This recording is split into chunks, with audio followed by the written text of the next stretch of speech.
Yes, guys, welcome back to the channel. Welcome back to another episode of 5 Things We Learnt. We're here to discuss Manchester City 4, Chelsea 2. Maresca out, guys. We couldn't beat Manchester City. Sackable offence. Don't even bring him back to England. All of that crap. City crybabies, yeah. But yeah, we're going to delve into everything about this game. All the positives, all the negatives, all the stuff in between, all of that. But we are just going to center it on the game because I know I annoyed a lot of people in the last episode.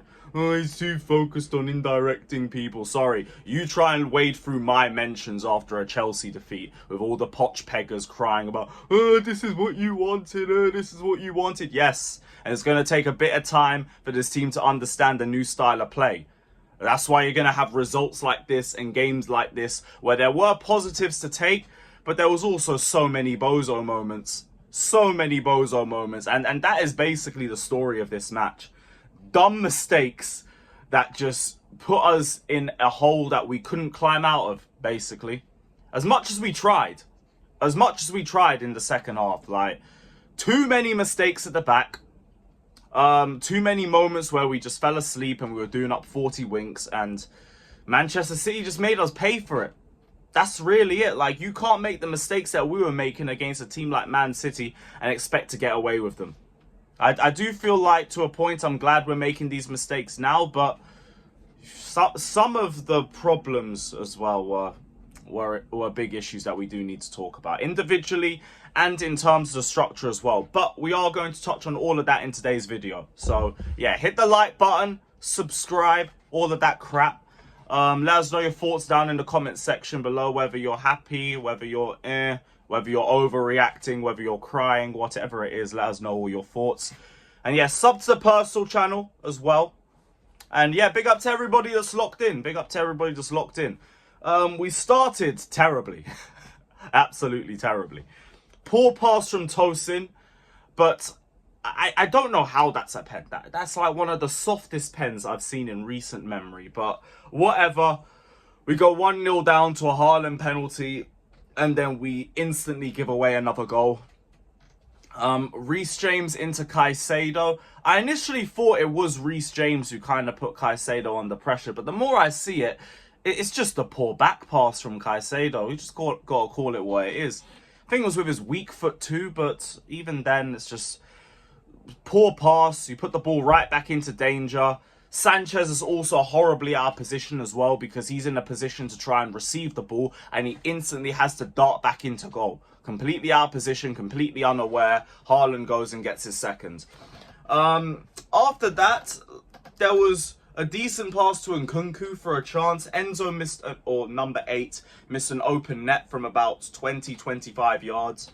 Really just needs to put his foot through it, but he tried to go for the whole placement thing, which was a bit annoying, but again, man's rusty. It is what it is. We go to half-time, 2-0 down, hoping for some changes. The only thing that we get coming out of half-time is another 2 goals straight from the start. Literally 2 goals conceded at the start of the first half, 2 goals conceded at the start of the second half, and you're just dead in the water at that point. The third goal was just really good work from Bobb, and also Colwill just gets done. And like, that's the story of Colwill's game in itself, but we'll touch on him later. And then we concede the 4th goal straight off kickoff again. Poor Gusto dispossession, really poor. And then we just get played through really quickly, and to be honest, it's a good finish from Haaland as well for number 4. After that, I think like the last 30 was a bit more optimistic from us. I think the substitutions were a bit better too. We brought in Madueke, dropped Nkunku a little bit further back. We brought on Noni and Sterling, which brought a much better improvement in terms of productivity from the wings. And the pair of them combined for the first goal too. Also, Lavia wins the ball back, sets it up to Madueke. Good work from Lavia. Another really good performance from him too. Like, that was one of the small positives from that game. We nearly got a second goal as well. Madueke gets played through by Nkunku really well too. Just goes wide. Very unlucky from him. Kind of scuffs the shot a little bit too. And the same thing with Nkunku afterwards, because Sterling makes a decent cutback, he shanks a shot, Ortega saves from Noni. But then we get the second from Noni after a great pass from Lavia into him in space. Decent, tidy finish from him to make it 4-2. But just 89th minute, too little too late by that point. The game's already done at 4-0. Oh, the game's done at 3-0, to be honest. But yeah, all in all, like, I'll be so real, I'm again not too worried, because you look at the game, you look at the goals we conceded, it mostly comes down to stupid individual mistakes and a lack of understanding of the system as well. We made good chances, especially in the second half, and I think the substitutions helped us out with that too. And I think we learnt a little bit from the substitutions what we should be seeing in terms of our selection as well. But in terms of the game, like, City just punished us for our mistakes, and they were very ruthless in the final third. It's just the difference between Manchester City and Chelsea is what it is on that regard. My biggest worry is just more like there is a lot of bozo moments coming from the defence, and that's one of the points I wanted to touch on. Like, hospital passes and shaky touches and just nonchalant behaviour at the back throughout the game, and it constantly kept putting us under pressure. Tosin was just moving very lackluster.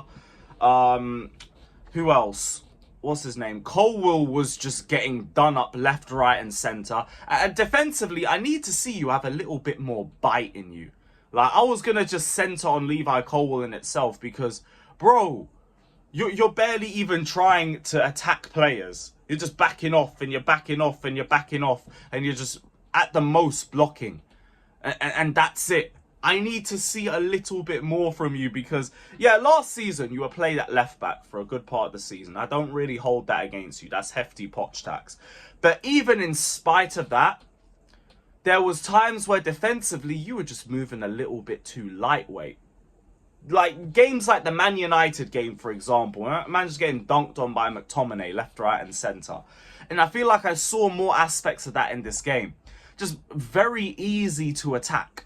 So Levi Cole, I need to see a little bit more from him in terms of his defensive actions. But same way, as much as I want to make a point about him, I don't want to just isolate him as well, because, like, the whole defence was just an absolute mess. All of them just felt really disjointed. And the pressing as well. The pressing is another thing that needs to improve. That's another point I wanted to touch on too. Because the amount of space that we open up for ourselves because of our disjointed pressing is a very big problem. But that's early on. And that's something that they're going to work on and improve under time, under Maresca's system. So it's not something that concerns me in the long term. That's something that concerns me a little bit more for now. That and just the whole build-up play being way too passive. But again, it's what happens when you're learning this system. You're going to have bozo moments like that. So hopefully we can just try and improve our understanding of it. The sooner the better in it, because the Premier League season's about to start in 2 to 3 weeks. And I'm starting to think we might need a little bit more time than I thought we would. Obviously with Man City coming through in the first game of the season, that's going to be a baptism by fire. But everything else should be a little bit more easier for us to manage. Going further forward, like, the midfield wasn't too much of a problem for me. Only because, like, bro, you got Enzo having his, at number 8, having his first start under Maresca. You're having Caicedo having his first minutes under Maresca. It was doomed to fail from the start. Rustiness is going to happen in your first few pre-seasons, let alone when you're under a new manager and under a new style of play. So you kind of just have to play through that. Caicedo obviously had a big part to play in, I think, the second goal. Enzo had some good passes here and there, but for the most part looked rusty in himself as well. The only decent part in the midfield was Lavia. That was one point I wanted to touch on just as a rare positive. Lavia, again, sensational. I don't see how this guy gets dropped already for the first game of the season, because he's been our outstanding player in pre-season. It's him, it's Nkunku, maybe Hiu or Noni as well. And that's about it. That's about it so far. But Lavia, very good from him. Noni and Sterling as well, much better when they came on and they combined for the first goal. Noni as well also got one for the second. But I do need to talk about Mudryk. Because even though this guy's playing on the right wing, like, Mate, you're not giving me anything to go off. Nothing to go off. The IQ is so low. It's at such a low point, and like, I get it's pre-season as well. I do want to try and afford you that a little bit, but bruv. Look, as soon as the first whistle blows and the Premier League starts, my patience is basically gone at that point, and I'm going to need to start seeing results from Madrid, because as of right now, this ain't good enough. The whole pre-season run ain't good enough. I barely even noticed the guy, bar I think one chance creates, I think against Club America. Nothing else. Nothing else. So, like, yeah, Mudryk, time is ticking, man, and the patience is so thin. I'm like down to my last gram of hopium when it comes to you. And by the first game of the season, it's over. It's over. I now need to see results. So we need to see. We need to see. But yeah, all in all came down to defensive mistakes. I think the last 30 gave us a little bit more to believe in terms of our attacking play. And also a better idea of how we should set out some of the players. That was going to be my final point. Nkunku really needs to be played deeper. I get the idea behind playing him as a number 9 because he is very good in the box, but you lose some of his attributes in terms of his link-up and his hold-up. Well, no, his hold-up play. His link-up play and his dribbling. You lose a lot more of those attributes when you have him playing further forward. I'd rather him drop to around the 10 position or to play behind the striker. Maybe have him play behind Mark Hugh, for example. He's had a decent pre-season. I'd like to see him start against Real Madrid as well. He's Barca through and through, so I'm sure he's going to have a point to prove in that game anyway.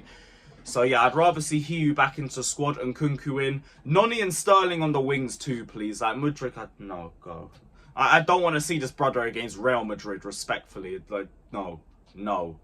But, yeah, all in all, not panicking, not crying or anything.